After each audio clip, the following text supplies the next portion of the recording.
How to change your Discord bio. Hi guys, in this video I will tell you how you guys can quickly change your Discord bio in just a few minutes. So firstly, open up the app drawer in your phone and then simply search over here Discord.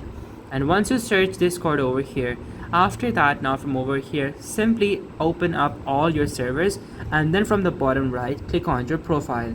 And once you click on your profile, after that, click on user profile.